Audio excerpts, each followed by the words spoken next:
कहाँ पुग्यो डिसहोमको फाइबरनेट। हजुर यस भिडियोमा हामी लगेर चर्चा गर्नेछौँ। तपाईँहरू यदि फेसबुक पेजबाट हेर्नुहुन्छ भने फेसबुक पेजलाई लाइक गर्न फलो गर्न नबिर्सनु होला। यदि तपाईँहरू युट्युब च्यानलबाट हेर्नुहुन्छ भने युट्युब च्यानललाई सब्सक्राइब गर्न नबिर्सनु होला। डिटिएच तथा फाइबरनेट इन्टरनेट सेवा प्रदायक डिसहोमले सन् 2020देखि इन्टरनेट सेवा सञ्चालन गरिएको छ। देशव्यापी रूपमा उच्च गतिको इन्टरनेट सेवा दिने योजनासहित कम्पनीले हाल मुख्य सहरहरूमा फाइबरनेटको विस्तार गरिसकेको छ। डिसहोम कम्पनीले चाहिँ फाइबरनेटको साथमा उत्कृष्ट इन्टरनेट कनेक्सन र अनुभव सहितको ग्राहकको लागि डिसहोम टिभी निशुल्क सदस्यता, आकर्षक छुटहरू, निशुल्क डिसहोम गो एप जस्ता विभिन्न सुविधाहरू उपलब्ध गराएको जानकारी दिएको छ।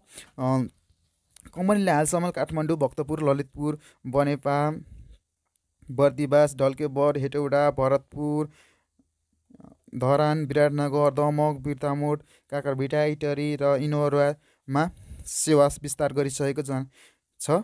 त्यस्तै लाहान, जनकपुर, वीरगञ्ज, नेपालगञ्ज, धनगढी, बुटवाल, पोखरातिर पनि इन्टरनेटको विस्तार भएको छ।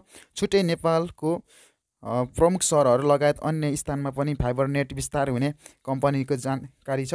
तपाईँहरूलाई यस डिसहोमको बारे, फाइबरनेटको बारे कहाँ पुग्यो भनेर त्यसको लागि भिडियो तपाईँलाई कस्तो लाग्यो, मन पऱ्यो लाइक, कमेन्ट र सब्सक्राइब गर्न नबिर्सनु होला। हस्त जय नेपाल।